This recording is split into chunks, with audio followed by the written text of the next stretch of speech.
Sir, मंडी को लेकर भी काफी बयानबाजी हो रही है। उनकी सांसद जो है उन्होंने कहा मेरे अंडर तो कुछ है ही नहीं, सब यहाँ पे तो कांग्रेस की सरकार है, उन्हें ही सब यहाँ पर ठीक करना पड़ेगा। हिमाचल का निर्माण करने के लिए चाहे कैबिनेट हो, चाहे एजेंसीज हो, चाहे इंफ्रास्ट्रक्चर, वो मेरे पास नहीं है। मैं एक एमपी हूँ। कांग्रेस की सरकार कर रही है और कौन कर रहा है ठीक? हम्म। हम ही कर रहे हैं। हम्म। जहां जाकर वो बयानबाजी दे रहे थे वो सड़क भी हमारी प्रशासनिक और पीडब्ल्यूडी अधिकारियों द्वारा ही खोली गई है।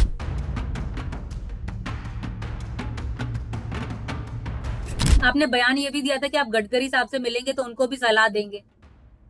नहीं, मैंने सलाह नहीं दूंगा, मैंने नहीं कहा। मैंने बोला मैं अपनी जो वो सलाह देने का मकसद नहीं है, हम्म। समझने की बात है। मैं उनसे जाके अपनी बात रखूंगा। हम्म। तो हम्म। अपनी बात रखने का अधिकार एक व्यक्ति के नाते भी है, एक हम्म। मुख्यमंत्री के नाते भी। मैं पूरे देश को कहना चाहता हूँ कि जिस प्रकार की तस्वीर पेश की जाती है हम्म। उससे हमारे टूरिज्म को भी इफेक्ट पड़ते हैं।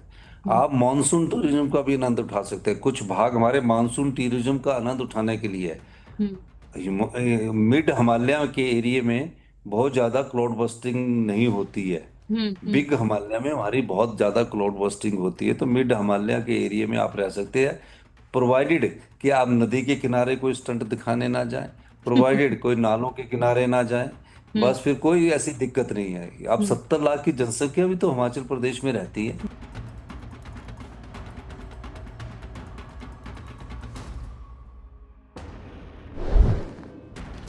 जब भी मॉनसून आता है कई राज्यों के लिए एक अच्छी खबर होती है, लेकिन जो पहाड़ी इलाके हैं उनके लिए थोड़ी दुख वाली खबर होती है। उनमें हिमाचल प्रदेश जो है वो एक अलग राज्य है।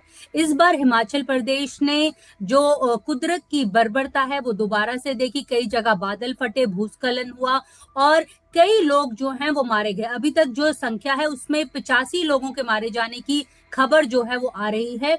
क्या हालात हैं जमीन पर, हमारे साथ खुद हिमाचल प्रदेश के मुख्यमंत्री जुड़ रहे हैं, सुखविंदर सिंह सुक्खू साहब। सर नमस्कार, इंडियन एक्सप्रेस से नमस्कार। बात करने के लिए। आप सबसे पहले हमें ये बताएं कि अभी हालात क्या हैं। कुछ अलर्ट्स जो हैं, ऑरेंज अलर्ट अभी भी जारी हैं। देखिए, वो तो आईएमडी करता है, मौसम विभाग करता है, समय समय पर अलर्ट जारी करता है। हम्म। रेड अलर्ट था, फिर ऑरेंज अलर्ट होता है। हम्म। और जो भी सूचना उनके अनुसार आती है, हमारी सरकार सूचना से पहले भी तैयारी करती है और सूचना के मुताबिक भी तैयारी करती है। हम्म।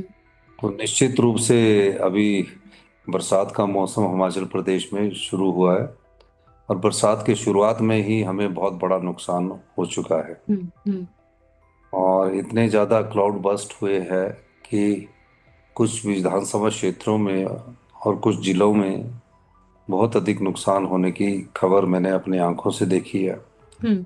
बड़े बड़े पत्थर जो पानी की जो फोर्स होती है उससे बह कर आते हैं। हम्म। आप अंदाजा नहीं लगा सकते कि अम, कितने टन के पत्थर उसमें वो वाटर के फोर्स के साथ आते हैं।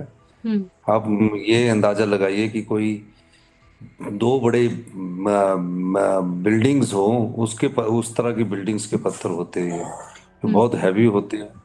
हम्म। और क्लाउड बर्स्ट के कारण एकदम इतनी ज्यादा बारिश आती है, लाइटनिंग होती है कि उस स्थान पर जो भी उगा होता है, जो भी उनके रास्ते में आता है उसको बहा लेकर जाता है।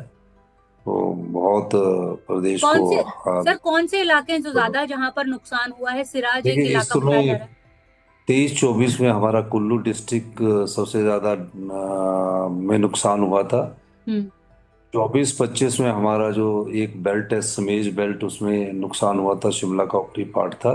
हम्म। और 25-26 में मंडी जिला में बहुत ज्यादा क्लाउड बस्ट हुए हैं, हम्म। और इसके कारण ज्यादा नुकसान हुआ, और तकरीबन 800 करोड़ रुपए का भी नुकसान का आकलन हमने किया है। अभी तो ये आकलन है कई जगह से। ये तो उस जगह है जहां डिजास्टर बेहद भयंकर हुआ। हम्म। लेकिन और जो क्षेत्र है जो रूटीन बरसात में नुकसान होता रहता है, कोई पानी की स्कीम बह जाती है, कोई पशु बह जाते हैं, हम्म। वो उसका आंकड़ा भी धीरे धीरे हम उसको ऑनलाइन अपलोड कर रहे हैं। तो हम्म। नुकसान तो अत्यधिक हुआ है, और अभी शुरुआत में ही हमें बड़ा नुकसान झेलना पड़ रहा है। जब 23-24 की आपदा थी तो 7 जुलाई से 11 जुलाई के बीच में थी। हम्म। हम्म। उसके बाद फिर अगस्त में आया था बहुत ज्यादा। हम्म। तो सभी नुकसान की भरपाई के लिए हम लोग कोशिश कर रहे हैं कि जो लोगों के घर बहे हैं, तकरीबन काफी आज 1,000 के करीब घर बह गए हैं, और उनकी जमीन भी बह गई है, बगीचे भी बह गए। हम्म। अब उस जगह पर लोग नहीं रह सकते। हम्म। हिमाचल में एक समस्या बड़ी जो है हम्म। कि हिमाचल की टोटल जो लैंड एरिया है हम्म। उसमें 68% वन भूमि है, फॉरेस्ट लैंड है। हम्म। और उस फॉरेस्ट लैंड में भी 28% फॉरेस्ट कवर है। तो जैसे कोल्ड डेजर्ट स्पीति हो गया, वो भी फॉरेस्ट लैंड की हम्म। हम्म। डेफिनेशन में आता है। हम्म। तो हमारे पास प्राइवेट सरकारी जो जगह है वो 32% बच जाती है। हम्म। तो अगर हमने इन परिवारों को बसाना है तो जो फॉरेस्ट हमारा राइट एक्ट के तहत को ऐसा प्रावधान करना पड़ेगा कि जिनकी 5 बीघे जगह चली गई है उनको 1 बीघा जगह देने के लिए कम से कम जो राज्य सरकार आपदा प्रभावित परिवार है उनके लिए हम रिलैक्सेशन केंद्र सरकार से चाहते हैं, ताकि उन परिवारों को बसाया जा सके। हम्म। अब ये सब कानून के तहत हम फॉरेस्ट पर कोई घर नहीं बना सकते। बिल्कुल। तो ये बहुत केंद्र बड़ी सरकार से मदद limit- मिल रही है, केंद्र सरकार से मदद मिल रही है। देखिए, ये आपदा के लिए सबसे बात हुई है, सबने सहयोग की बात की है। जो मदद है उसका आंकलन करने के बाद वो मदद करते हैं, तो अभी आंकलन वाली उनकी टीम आएगी। अभी तो हम अपने रिसोर्सेज से ही मदद कर रहे हैं। मैं चाहता हूँ कि केंद्र सरकार हमें इन चीज़ों से स्पेशल रिलीफ पैकेज दे, जो कि प्रदेश के हित के साथ और प्रदेश के साथ हम तुरंत प्रभाव से उसको खर्च कर सके। हम्म। सर, जो पिछले 2 साल हुए थे उनमें जब आपदा आई थी, क्या उसका पैसा मिल चुका है केंद्र सरकार से? और उनकी क्या स्थिति है? उन लोगों को क्या रिहैबिलिटेट किया जा चुका है? क्योंकि लोग हमेशा ये पूछते हैं कि जब आपदा आती है तब तो सरकारें दिखती हैं, उसके बाद उनका पता नहीं चलता। नहीं, ये तो स्टैंडिंग वर्ड्स हो गए हैं अब, कि हम्म। आपदा आती है दिखती है, तो होगा नहीं होगा, दीज आर स्टैंडिंग वर्ड्स। हम्म। सरकारें निरंतर कार्य करती है। हम्म। कोई भी सरकार है, ये मैं हम्म। कांग्रेस बीजेपी की बात नहीं करता, सरकार हम्म। का दायित्व हम्म। निरंतर रहता है। और सबसे पहले अगर कोई रिस्पॉन्स करने वाला तो सरकार के कर्मचारी और अधिकारी होते हैं, हम्म। कोई दूसरा नहीं होता। बिल्कुल, चर्चा बिल्कुल। का विषय तो बथेरा है कि पत्रकारिता के माध्यम से आप चर्चा कर सकते हैं कि सरकार नहीं, सबसे पहला कोई रिस्पोंडेंट है तो वो सरकार है, चाहे कोई हम्म। भी किसी भी पार्टी की सरकार, मैं किसी व्यक्तिगत बात नहीं करता। हम्म। और जो आपदा की बात आपने की कि पिछली 23-24 की जो आपदा आई थी, हम्म। उसमें केंद्र सरकार ने अपना अनुमोदन किया था कि तकरीबन 10,000 करोड़ रुपए का नुकसान हुआ केंद्र हम्म। सरकार की टीम से। हम्म। अभी हम्म। वो 2 महीने पहले पीडीए कहते हैं उसे, पोस्ट डिजास्टर नीड असेसमेंट, हम्म। वो 2 महीने पहले सिर्फ 15% हमें मिला। पंद्रह अच्छा। परसेंट का 15% का मतलब हो गया 1,500 करोड़ रुपया है, और उसमें 500 करोड़ हमको अपना शेयर डालना है। तो टोटल 2,000 करोड़ रुपए का ये पीडीएन ने मिला, जिसमें हम्म। 25% हमें डालना है, तब वो मिलेगा। और उसमें भी काफी कानून लगा दिए गए कि ये करना पड़ेगा, ये करना पड़ेगा, ये करना पड़ेगा। तो वो उस तरीके से वो कार्य नहीं होता। इस समय एक रिलीफ पैकेज चाहिए होता है कि सरकार जो भी चाहे हम्म। तुरंत प्रभाव से करे। पर हम्म। हमने 23-24 की आपदा में 4,500 करोड़ रुपए का राज्य के रिसोर्सेज से अपना रिलीफ पैकेज दिया था। हम्म। तकरीबन केंद्र सरकार उतना तो रिलीफ दे देती, हम्म। क्योंकि हमारी पूरी पानी की स्कीमें बह जाती है, पूरे बिजली के खंभे खुट जाते हैं, पूरे घर बर्बाद हो जाते हैं, पशु बह जाते हैं। और हम्म। डिजास्टर जब आता है, ये डिजास्टर जो आता है जब क्लाउड बस्ट होता है, तो जिस गांव में होता है, ये नदी नालों के पास की बात नहीं है, हम्म। ये पहाड़ में जब डिजास्टर होता है तो उससे भी बहुत बड़ा नुकसान गांव के लोगों को होता है। हम्म। हम्म। हम्म। तो 2 साल बाद अगर उसको आप दे रहे हो, तो इन्फ्लेशन ही देख लो कितना हो गया। वो तो 2,000 करोड़ रुपया जो है, वो तो अगर केंद्र सरकार की मदद कर ली जाए और अपना भी शेयर डाल दिए तो 1,000 करोड़ के बराबर हो गया। तो हम्म। हमने तो 4,500 करोड़ का रिलीफ पैकेज पहले ही दिया है। हम्म। हम्म। हम्म। तो ये सब चीजों को ध्यान में रखकर तुरंत प्रभाव से स्पेशल पैकेज मिलना चाहिए।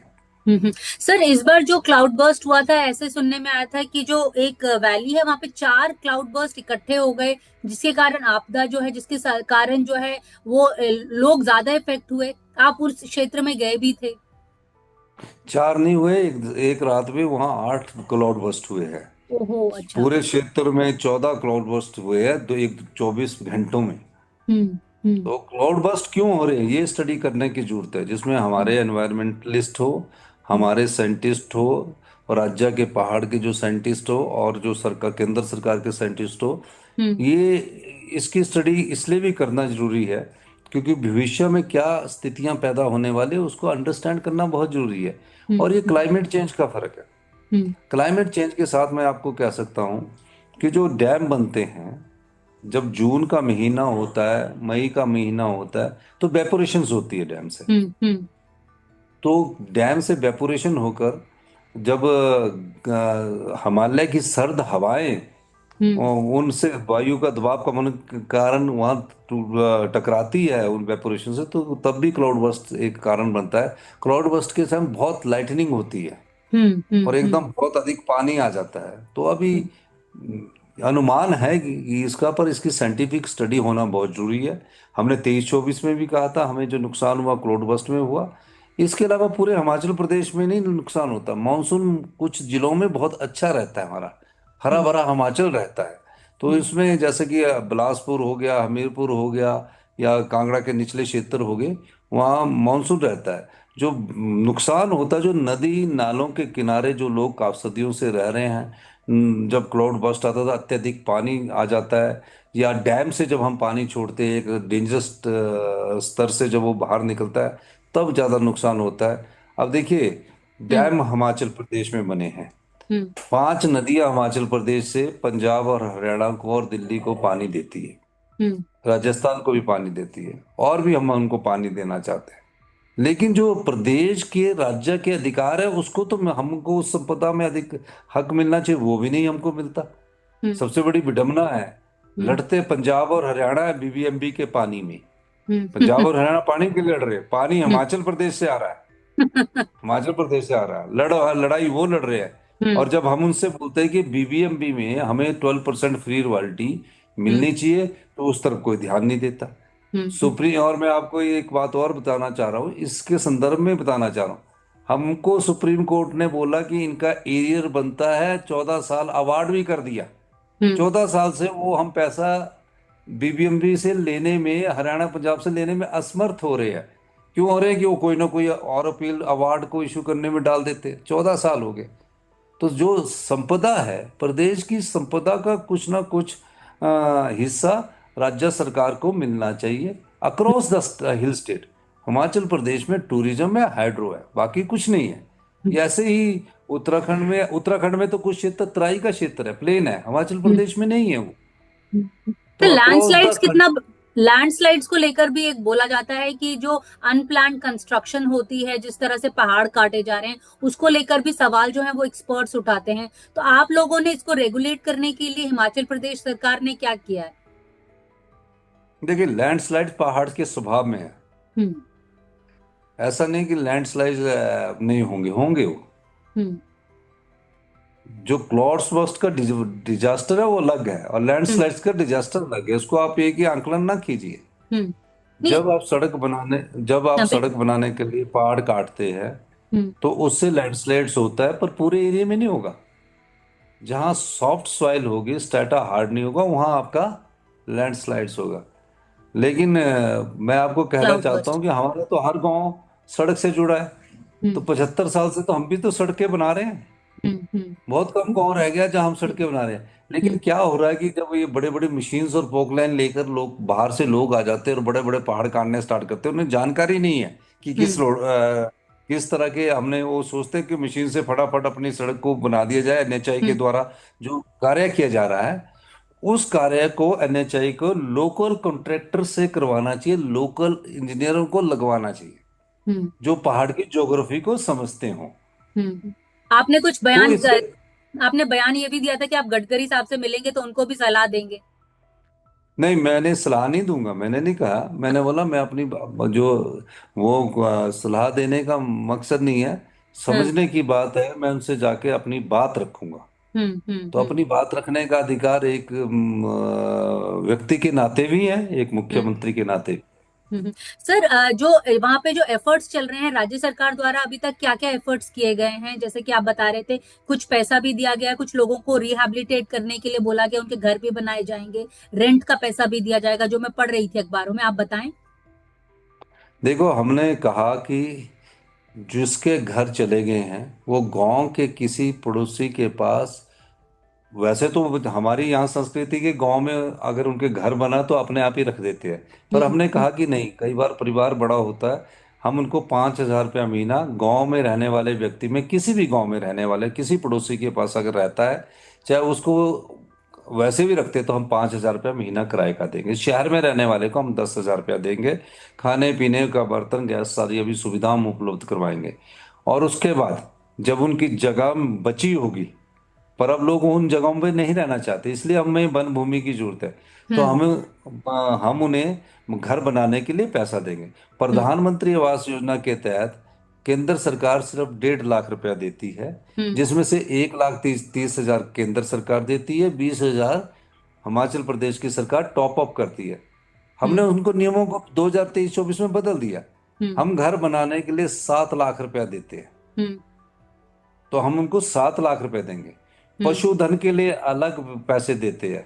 हम्म। घर में जो उनके कपड़े चले गए, कुछ भी बह गया, उसके अलग पैसे देते हैं। हम्म। हर पशु का पैसा देते हैं। हम्म। बिजली पानी का कनेक्शन अलग देते हैं, जो हम आपदा राहत पैकेज लेके आते हैं। तो अभी हम कैबिनेट में उस पैकेज को लाएंगे और अपने हिमाचल के जो लोग हैं उनके परिवारों को बसाएंगे, एक भी घर उजड़ने नहीं देंगे। हर परिवार को बसाया जाएगा, हर बच्चे का, हर माता का ख्याल रखा जाएगा। सर, मंडी को लेकर भी काफी बयानबाजी हो रही है। उनकी सांसद जो है उन्होंने कहा मेरे अंडर तो कुछ है ही नहीं, सब यहाँ पे तो कांग्रेस की सरकार है, उन्हें ही सब यहाँ पर ठीक करना पड़ेगा। कांग्रेस की सरकार कर रही है और कौन कर रहा है ठीक? हम ही कर रहे हम्म। हैं। जहां जाकर वो बयानबाजी दे रहे थे, वो सड़क भी हमारी प्रशासनिक और पीडब्ल्यूडी अधिकारियों द्वारा ही खोली गई है। अभी कुछ सड़कें हैं जो नहीं खुली हैं, जो जहां पर अभी भी कटी नहीं पड़ी अभी हैं।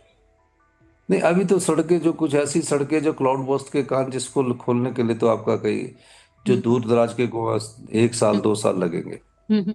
सर, कुछ ऑडिट होते हैं राज्य सरकार द्वारा, जो जो डैम्स को या कहें फिर सड़कों को जो ऑडिट करते हैं कि ये वाले एरियाज जो हैं ये वीक हो गए हैं, कुछ इस तरह से ऑडिट होता है राज्य सरकार द्वारा या केंद्र सरकार द्वारा?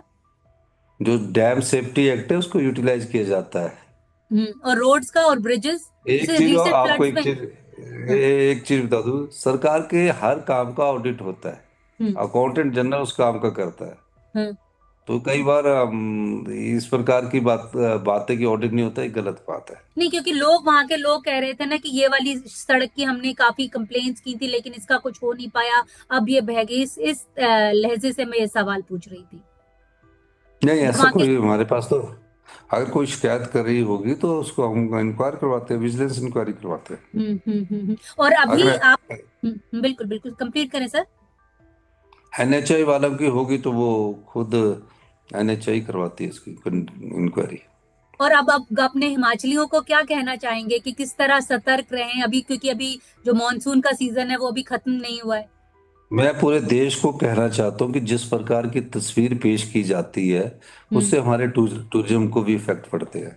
हम्म। आप मानसून टूरिज्म का भी आनंद उठा सकते हैं। कुछ भाग हमारे मानसून टूरिज्म का आनंद उठाने के लिए हम्म। मिड हिमालय के एरिया में बहुत ज़्यादा क्लाउड बस्टिंग नहीं होती है। हम्म। बिग हिमालय में हमारी बहुत ज़्यादा क्लाउड बस्टिंग होती है। तो मिड हिमालय के एरिया में आप रह सकते हैं, प्रोवाइडेड कि आप नदी के किनारे कोई स्टंट दिखाने ना जाएं, प्रोवाइडेड कोई नालों के किनारे ना जाएं। हम्म। बस फिर कोई ऐसी दिक्कत नहीं है। आप हम्म। 70 लाख की जनसंख्या भी तो हिमाचल प्रदेश में रहती है। बिल्कुल। बिल्कुल तो और सर। मानसून बहुत अच्छा होता आप है, ही सब। ठीक है, कहीं डैमेज, हाँ, नहीं नहीं, कई बार बताइए। डैमेज कई हम्म। बार हम डैमेज हो जाते हैं। तो उसका ये मतलब नहीं है कि हमारा पूरा प्रदेश ही डिजास्टर प्रून हो गया। अब बिल्कुल। जितने सिटीज है, यूएलबी से हम भी तो रह रहे हैं।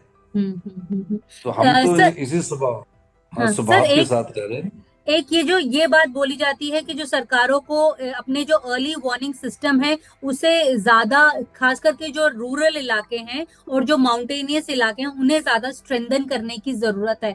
ऐसा अभी क्या हिमाचल सरकार ने किया है? नहीं, ये स्टैंडिंग्स बातें हैं। हम्म। जब ऐसी चीजें आती है ना, तो these are the standing talks, hmm. कि अर्ली वार्निंग सिस्टम लगने चाहिए, ये नहीं हुआ, वो नहीं हुआ। These are the standing talks जो आप अब आगे कई सालों तक करते रहोगे। हम्म। पर मैं आपको बताना चाहता हूँ, क्लाउड बस्ट ऐसा है, उसका अगर अर्ली वार्निंग सिस्टम पता लग जाए तो भी हम्म। कुछ नहीं कर सकते। हम्म। नहीं, अमरनाथ में कुछ एक आईएमडी सिस्टम। नहीं हम्म। नहीं, आईएमडी में आप ये, आईएमडी ये बोलता है रेड अलर्ट है, क्लाउड हम्म। बस्ट कहाँ होगा तो हम सेव कर लेंगे, वहां से परिवार निकाल लेंगे। हम्म। तो हम्म। क्लाउड बस्ट क्यों हो रहे हैं, ये हम्म। स्टडी करने की जरूरत है। हम्म। अगर हम यही बोलेंगे कि आईएमडी की रेड अलर्ट की थी, तो आईएमडी तो सूचना दे सकता कि ये खतरनाक मौसम है। हम्म। ये सूचना नहीं दे सकता कि वो क्लाउड बस्ट यहाँ हो रहा है। हम्म, अगर ये सूचना मिल जाए तो कौन ऐसी सरकार है जो अपनी जनता को नहीं बचाएगी। बिल्कुल। तो ये कहना कि स्टैंडिंग वास का कहना, टॉक करना है कि ये नहीं हो रहा, वो डिजास्टर प्रून, जहां भी डिजास्टर है अर्ली वार्निंग सिस्टम लगा होता है। और हमारे घर है, हमारे ऐसा नहीं है कि टेक्नोलॉजी इतनी ज्यादा है कि हर आदमी के पास तो आज मोबाइल है। हम्म, हम्म, हर एक आदमी अपनी तस्वीर भेजता है, हर एक चीज एक चीज पहुंच जाती है। सोशल मीडिया इतना एक्टिव है। पर हम्म, सोशल मीडिया के कुछ नेगेटिव ये भी है कि वो उस चीज को इतना बढ़ा चढ़ा कर दिखा रहे हैं जैसे कि बहुत हो रहा है। हम्म, हुआ है, बहुत हम्म। ज्यादा वो नुकसान हुआ है, लेकिन इसका मतलब नहीं कि इतने लोग बह गए, इतने लोग हो गए, ऐसा नहीं है। अभी तो संख्या मैं क्या है कहना सर, चाहता, ऑफिशियल फिगर क्या है? अभी तो 34 मिसिंग है, 84 के करीब हमारे वो है।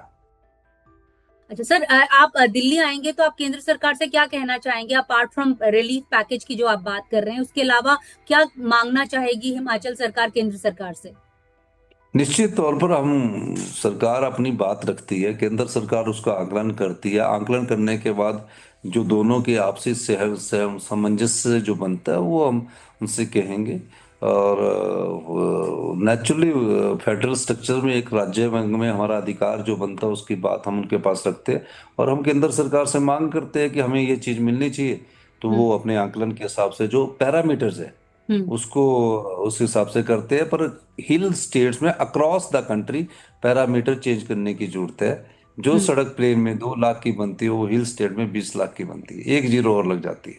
हम्म, ये फर्क है।